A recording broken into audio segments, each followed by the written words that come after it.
اینم مراحل تیمشنی. تیمشنی این حمیدرضا. لایکشو زد، شما هم لایکشو بزنین. کشاورز زحمتکش، مراحل اولیه شالیکاری. انشالله پربرکت باشه براش. دست در نکنه. انشالله سال خوبی دارین. قربانت، سلامت باشی. همین دفعه نشست یا دادیم همون هیکل تو بیو میخوره بیشتر.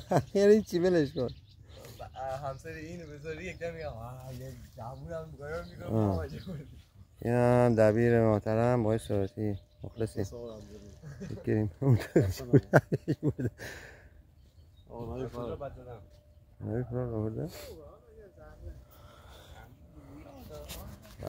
خودمونم باشیم تو تصویر.